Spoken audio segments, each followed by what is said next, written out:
El origen de la deuda externa argentina data de los tiempos de la guerra civil entre unitarios y federales y la conformación del Estado-Nación.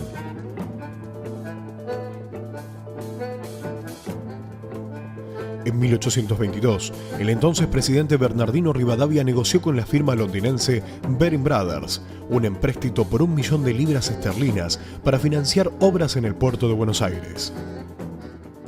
El inefable Bernardino Rivadavia, que todavía no sé por qué llevan tantas plazas y calles su nombre, pero lo cierto es que 1 millón de libras esterlinas se le prestó, entre comillas, a la Argentina, de la cual solamente quedaron 500.000 libras en oro en Londres, porque los otros 500.000 se pagaron en comisiones a los bancos y los banqueros, hasta viáticos de los funcionarios, comisiones, y a la República Argentina llegó solamente 60.000 libras.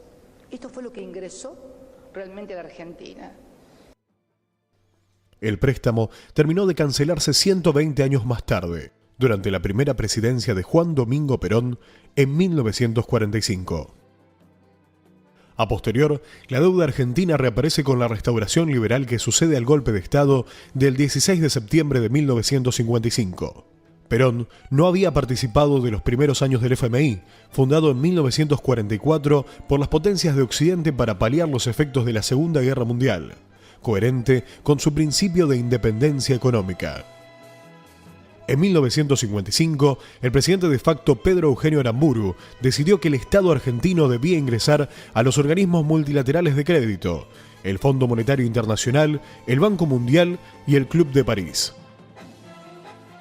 La política económica desarrollada desde 1955 desmanteló los principales mecanismos forjados por el proyecto peronista.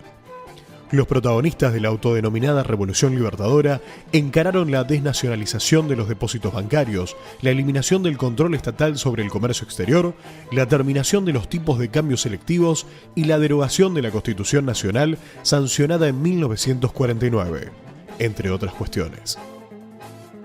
Siendo que las medidas político-económicas eran perjudiciales para las grandes mayorías, la cúpula militar decidió acompañar la reconversión económica con la inhabilitación del Partido Justicialista, la prohibición de toda propaganda, la clausura de periódicos, la intervención de sindicatos, encarcelamientos, torturas y fusilamientos. A partir del golpe militar que derrocó a Juan Domingo Perón, comenzó el proceso nefasto de la deuda. En 1958, la deuda externa ascendía a 1.800 millones de dólares. En esta dirección, el 24 de marzo de 1976, se implementó una política de verdadero terrorismo social y económico que dio comienzo al inicio del modelo neoliberal efectuado por Martínez de Oz, que terminaría con la destitución del presidente Fernando de la Rúa el 21 de diciembre de 2001.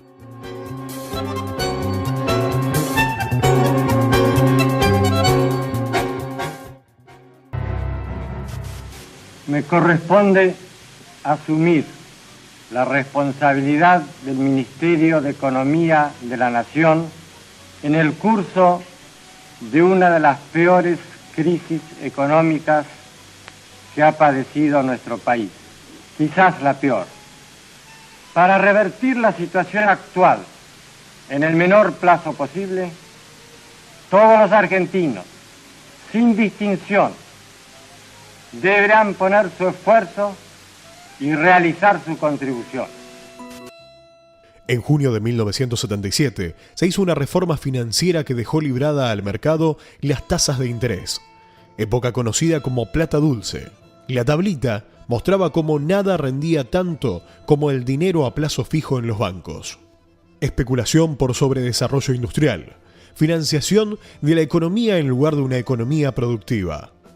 El FMI logró que el gobierno argentino liberara las fronteras a la importación y se despojara de toda responsabilidad sobre la regulación del movimiento financiero.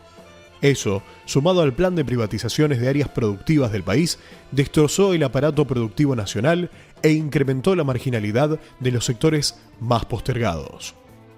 Cuando el tándem Videla-Martínez de Oz abandonó el manejo de las riendas económicas del país, la sucesión cívico-militar, comenzó el proceso de estatización de la deuda externa que se profundizó en la retirada militar post-Malvinas. El mecanismo determinó el traspaso al Estado de pasivos contraídos por empresas nacionales y extranjeras. De los 7.800 millones de dólares que se debían al momento de la caída del gobierno democrático en marzo de 1976, se pasó a 45.000 millones de dólares en diciembre de 1983. Es decir, casi un 400% de aumento, con el único beneficio de un pueblo que empezaba a tener hambre y una industria que comenzaba a ser destruida. Durante muchos años, la pretendida defensa de la gestión estatal retuvo para el monopolio público grandes proyectos indispensables para el desarrollo nacional y el bienestar de la población, que nunca se vieron realizados. Hoy, todos pagamos las consecuencias. La eficacia en el servicio público es la excepción y la deficiencia la norma. Un crecimiento estrangulado por falencias en los sectores críticos de la economía y la dependencia externa para el abastecimiento de materias primas indispensables son en muchos casos el resultado de la prédica de quienes nada hicieron ni dejaron hacer. En lo sucesivo, el gobierno ajustará su acción a la solución pragmática de los grandes problemas económicos, asegurando la decisión nacional y manteniendo el control del Estado sobre las áreas vitales que hacen a la seguridad y al desarrollo.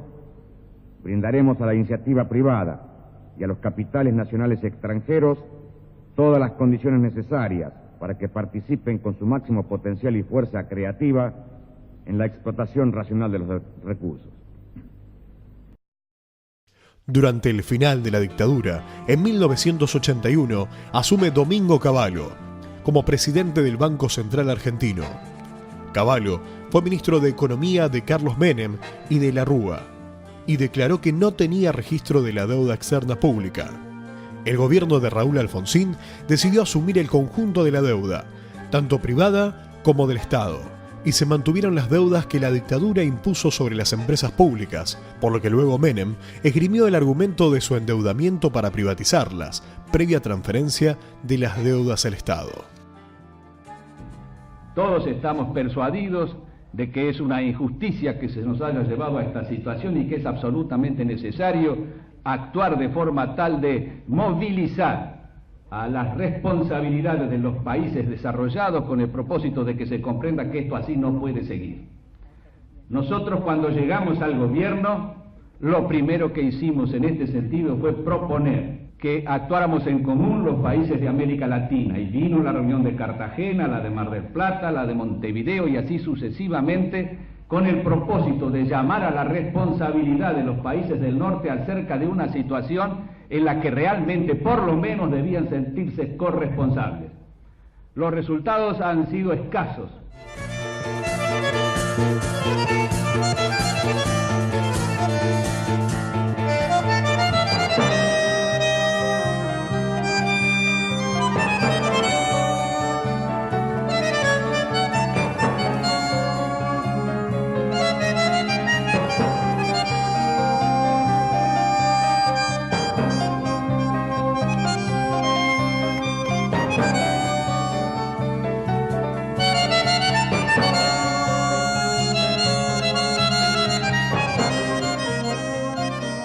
El régimen de Menem lanzó una política generalizadora de privatizaciones, liquidando a precios de saldo una gran parte del patrimonio nacional. Al más puro estilo neoliberal, la reducción del gasto implicó el achicamiento del aparato estatal, baja de salarios, suba de impuestos y la apertura indiscriminada de las fronteras para bienes de capital y servicios financieros. Cuando Fernando de la Rúa asumió la presidencia el 10 de diciembre de 1999, entre sus propuestas no figuraba poner fin a esta realidad, ya que siguió endeudando al país con reducción del gasto público para sostener la moneda.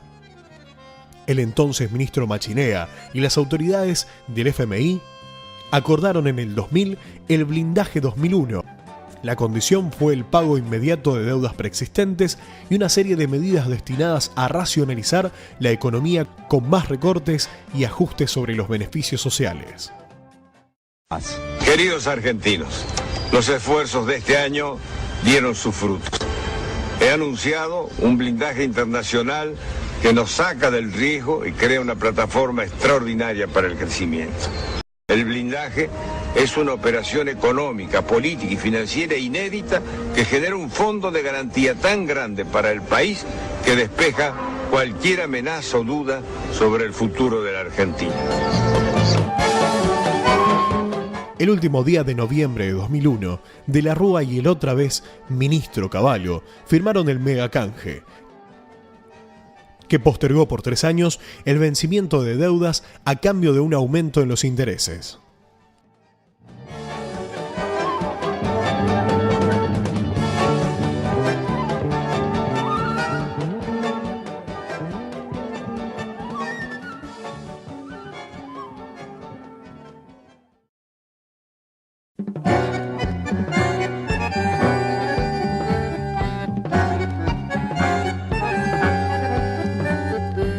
Ambos títulos, declarados en default durante la fugaz presidencia de Adolfo Rodríguez A, que anunció el cese del pago de la deuda externa. Allí, los fondos buitre compraron los bonos por monedas y a través del juez Tomás Griesa reclamaron el pago total con ganancias al 1600%. Recién en 2005, con Néstor Kirchner como presidente, se comenzó a discutir la deuda con los acreedores y en el 2010 se completó el 92% de aceptación. Mr. President, this recovery is built on false foundations. Argentina's economic rebound is ultimately threatened by your government's abandonment of its financial obligations. Es necesario el rediseño de los objetivos de los organismos multilaterales de crédito para que dejen de funcionar como gendarmes financieros para la imposición de perniciosos ajustes fiscales y comiencen a jugar un claro rol partidario de la promoción del crecimiento, el desarrollo sustentable y la equidad. Hundreds and thousands of Argentines, Americans and other investors around the world who loaned your government tens of billions of dollars.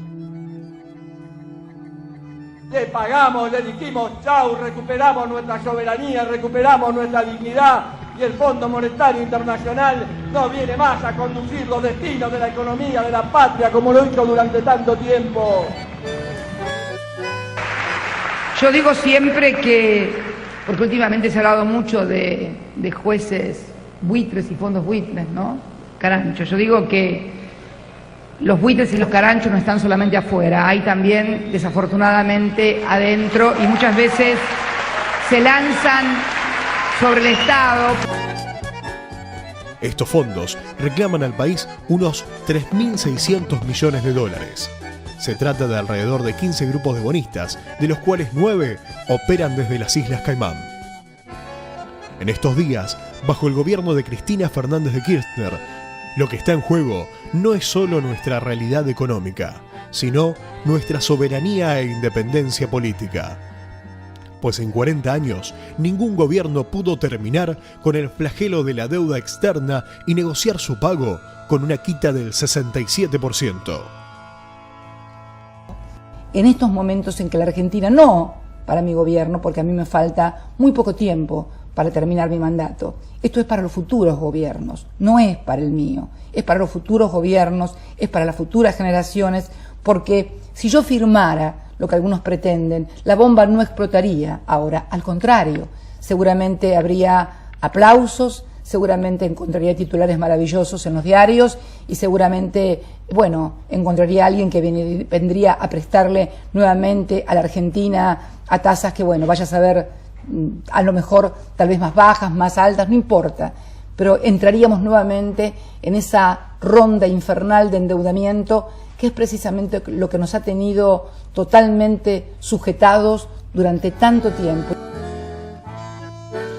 Fondos buitre, deuda externa, una lucha histórica por la soberanía nacional. Para mí la situación actual es anormal para la República Argentina. ¿En qué sentido? En que todas las formas económicas han sido trastrocadas por maniobras de especulación, y eso no es la economía. Es decir que nosotros hablamos en el país de un tipo de delincuencia generalizada, que lo vemos en los estamentos inferiores, por unos cuantos pobres chicos necesitados que salen a saltar en la calle o que se dedican a secuestrar gente, etc. Esa es la delincuencia infantil y juvenil que se está... ¿Por qué? Y porque arriba, en el alto estamento, hay otra delincuencia que es mucho más grande que la que da el ejemplo. Tenga en cuenta que usted tiene que dar en un gobierno seguridad a los dos estamentos, porque la gente está más asustada de un secuestro que de alguien que roba 100 millones de dólares al mes. Sí, claro, pero que es mucho más peligroso los 100 millones de dólares que Pero con las dos cosas hay que terminar, y hay que terminar a través de estructuras que no permitan que tales delincuencias puedan proliferar.